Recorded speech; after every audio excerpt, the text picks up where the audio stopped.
How's it going, guys? Skoks, Chicago Blackhawks Central here, going to wrap up the Hawks and Vancouver Canucks on Saturday night, 9 p.m. Central Time, puck drop. A very ugly game, another game where we only scored one goal. That's our fifth consecutive game with only one goal, so not good at all. And we are going to break that down and really get into what is going on with this team. Definitely in need of a spark, in need of a change. So we will get into that right after the intro.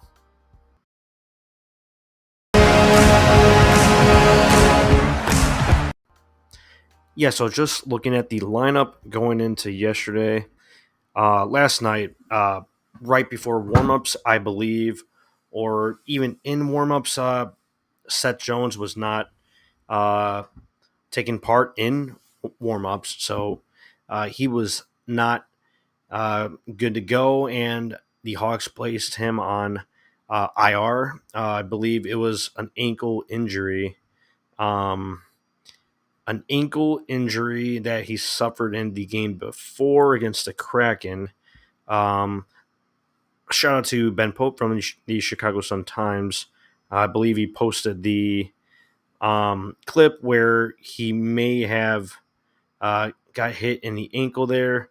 So didn't really notice anything in game, but you can see a little something where he might have felt that in his ankle during that Kraken game in the third period, with about 18 minutes left in the game. So very surprising there. And yeah, so he will be on IR, and it will be more than the 7 day IR stint. So we'll see how long he'll be out, and I hope it's for uh, not for that long, because that would not be good for the depth. But we'll see how that shakes out. So I will bring up the lineup. We could all take a look at that and see how that shook out. So let me bring that up really quick, and we'll have an eye on it right here. All right. So the lineup that had to shift, right, because of Seth Jones and Taylor Hall was also a healthy scratch. Just hasn't been good. No one has been great. So don't really agree with the scratch because no one's scoring goals right now, and taking out one of our more talented players in Taylor Hall, I don't think that's really helping out the offense at all. And we see what that does to the offense. We are only scoring one goal a game right now, and that's not going to win you anything in the NHL. But looking at the first line, Kershaw, Bedard, Donato was the first line. Just kind of lifeless to start the game here. Only one goal from Ilya Mikheyev, which we did not really expect, but he gets on the board from Foligno, and Bedard in his homecoming. He had a few chances, but a few turnovers as well towards the end of the game. Um, in a crucial time where we're just trying to get something on the board. Bedard definitely has not been great uh, in his recent slump, recent stretch. Right, has not been great at all. Just looking at the whole lineup, really has not been good at all. Uh, the defensive structure is there. The offense is just not there at all. Looking at line two, Mikheyev, Foligno, Bertuzzi. Same thing, really. Foligno, he is what he is at this point, a grindy hustle guy, not too much speed to his game, but I thought he looked all right out there. Bertuzzi, just not loving his skating right now. Once again, thought he would thought he had a good little stretch there a week and a half ago, but has not been playing great hockey uh, lately at all. But looking at the third line here, Teravainen, Dickinson, Anderson, not a whole ton. Dickinson thought he had a few good looks, but not an overall complete effort from really the entire lineup. Reichel also had a few flashes on the fourth line there with Craig Smith and Pat Maroon, but just not enough to put anything in the net. So definitely frustrating, disappointing. Looking at the D pairings, Nolan Allen up with Alec Martinez on the first pair, Alex Vlasic with Connor Murphy. So that's still consistent there with Kaiser and Brody as well. But Nolan Allen getting in for Seth Jones. So two left-handed defensemen up there with Martinez and Allen. And Soderblom thought he had a pretty good game as well once again. His save percentage is very, very good at this point. And I believe it was 93% for last night because we did give up the 2 empty net goals. So obviously not against him. But I will go through the game stats here. So let me pull this up and we'll take a look at what we have going on. So let me pull up the game stats and just take a look at the overall numbers on the game right here. Yep. So three stars of the game. Arvid Soderblom, 29 saves. Did give up 2 goals. So 2 out of 33 shots. So thought he had a strong game again. Stout, stable in net. Thought he's been playing great this whole season, really. So far, so a 93% save percentage. Silovs, the Canucks goalie, with 28 saves, 96%. But I'm not too impressed when we're only scoring 1 goal. Really just shows you the struggles on offense. And Elias Pettersson, the first star of the game from Vancouver with his 1 goal. Looking at the team stats, a few important key stats for the overall game.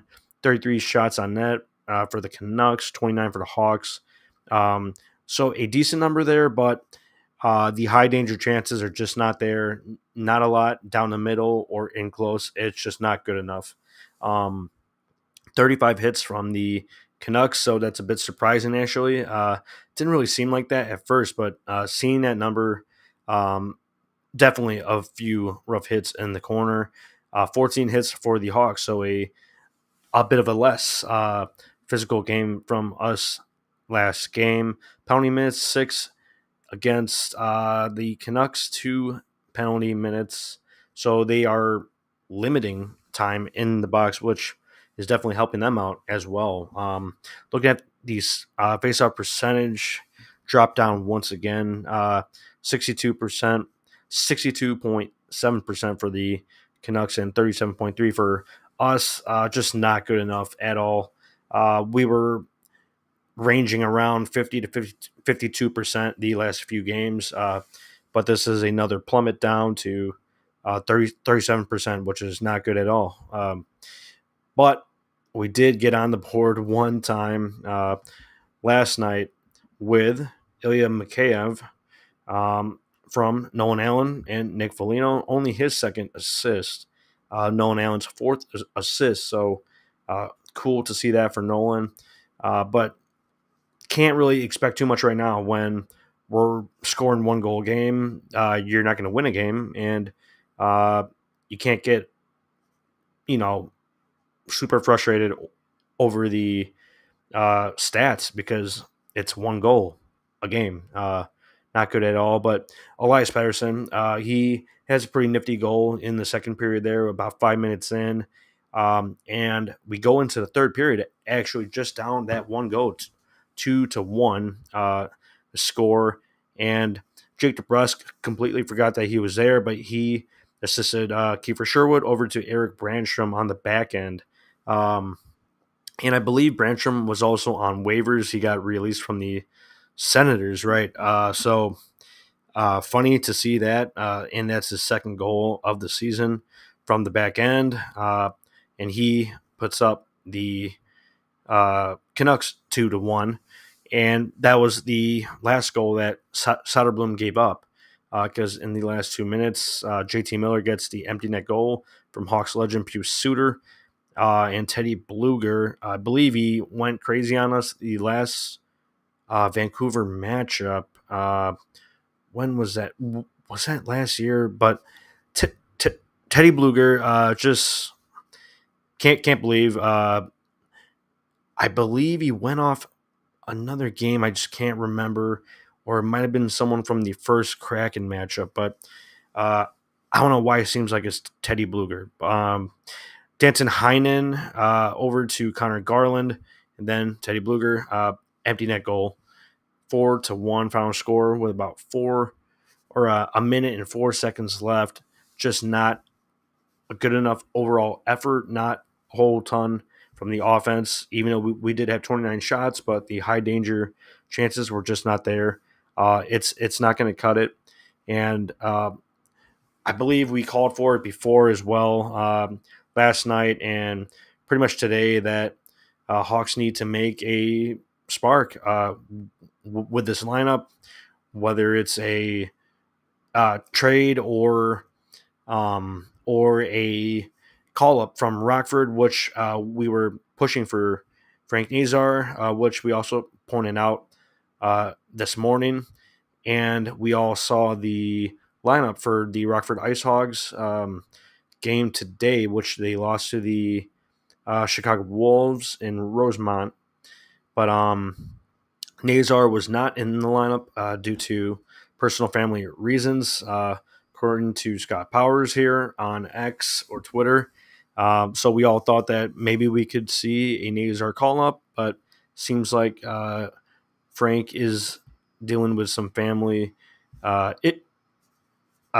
emergencies right now. So hope all is well there, but definitely kind of not disappointing in the way that it's a family issue, but man, we really need a spark up with the lineup.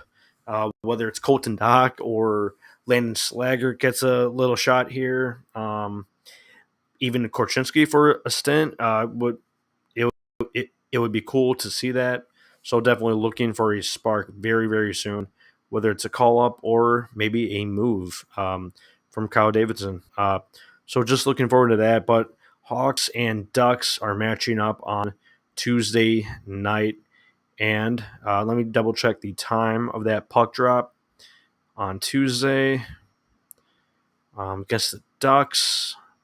Just want to double check, make sure it's all correct. 7:30 p.m. Central Time on Tuesday, Hawks and Ducks. So we will be back then to recap. So a bit earlier. Thank God it's not another 9 p.m. start time. So we will be back with Hawks and Ducks on Tuesday night.